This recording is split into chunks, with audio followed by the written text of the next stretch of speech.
الحمد لله الذي كفى وسلام على عباده الذين اصطفى أما بعد أعوذ بالله من الشيطان الرجيم بسم الله الرحمن الرحيم وَلَقَدْ يَسَّرْنَا الْقُرْآنَ لِلذِّكْرِ فَهَلْ مِن مُّدَّكِرٍ صدق الله العظيم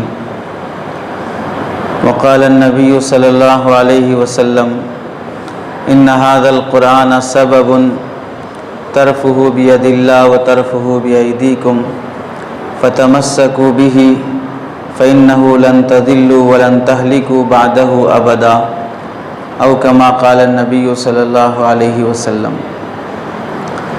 یہ ہمارے ادارے دارالعلوم رشیدیہ کا سالانہ اجلاس ہے۔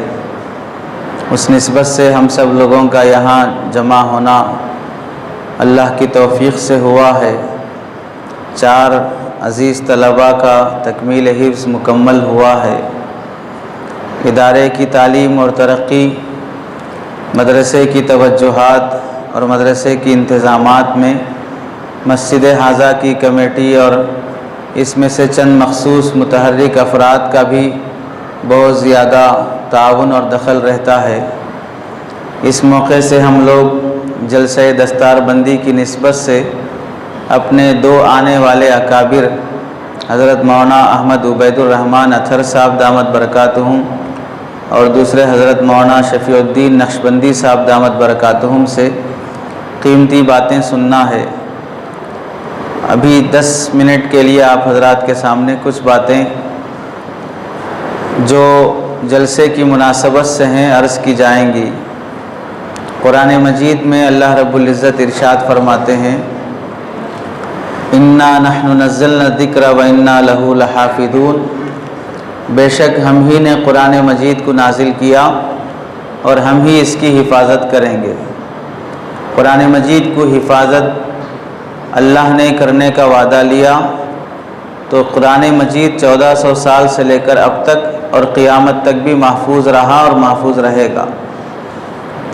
دیگر آسمانی کتابوں کی حفاظت کی ذمہ داری اللہ نے نہیں لی، اس واسطے دوسری کتابیں محفوظ نہیں رہیں۔ آسمان سے نازل شدہ تورات، زبور، انجیل اپنی حالت پر باقی نہیں ہیں، ان میں تبدیلی آ چکی۔ قرآن میں ایک حرف کی بھی تبدیلی آج تک نہیں آئی ہے۔ حفاظت کا طریقہ کیا ہے؟ علماء نے لکھا ہے کہ حفاظت کے 2 طریقے ہیں۔ ایک طریقہ صحیفے کے ذریعے سے حفاظت کرنا، دوسرا طریقہ سینے کے ذریعے سے حفاظت کرنا۔ صحیفے کے ذریعے سے حفاظت کرنا یعنی کاغذ پہ قرآن مجید لکھ لیا جانا، پرنٹ کر لیا جانا، اور جتنے قرآن مجید پرنٹ ہوتے رہیں گے اتنے کاپی ہمارے پاس محفوظ ہوتے رہیں گے اور قیامت تک کے پرنٹنگ کا سلسلہ چلتا رہے گا۔ تو قرآن کو صحیفے پرنٹ کے ذریعے سے حفاظت کرنا۔ دوسرا ہے سینے کے ذریعے سے حفاظت کرنا، بچوں کے ذہن میں، ان کے دل و دماغ میں قرآن کی عظمت اور پورا قرآن بٹھا دیا جائے۔ یہ 2 طریقے ہیں جس سے اللہ حفاظت کرتے ہیں، لیکن ان 2 طریقوں میں سے دوسرا طریقہ سینے کے ذریعے سے حفاظت کرنا، یہ طریقہ ہمیشہ رہے گا۔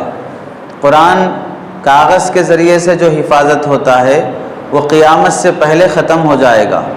حدیث میں اللہ کے نبی فرماتے ہیں ان ھذا القرآن بین اظہرکم یوشک ان ینزع منکم، یہ قرآن جو تمہارے درمیان میں ہے قریب ہے کہ یہ تم میں سے اٹھا لیا جائے۔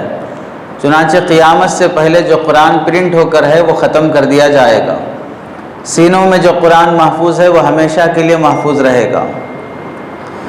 حدیث میں اللہ کے نبی علیہ السلام فرماتے ہیں ان ھذا القرآن سبب، یہ قرآن مجید جو ہمارے درمیان میں ہے یہ رسی ہے، طرفہ بید اللہ، اس رسی کا ایک کنارہ اللہ کے ہاتھ میں ہے، وطرفہ بین بایدیکم، اور ایک کنارہ اللہ نے بندوں کے حوالے کر دیا ہے۔ فتمسکوا بہ، قرآن مجید کے اس کنارے کو مضبوطی سے پکڑے رہو، فإنہ لن تضلوا ولن تہلکوا بعدہ ابدا، اگر قرآن مجید کے اس رسی کے کنارے کو مضبوطی سے پکڑے رہو گے نہ کبھی ہلاک ہوگے اور نہ کبھی گمراہ ہوگے۔ اور ایک حدیث میں اللہ کے نبی علیہ السلام فرماتے ہیں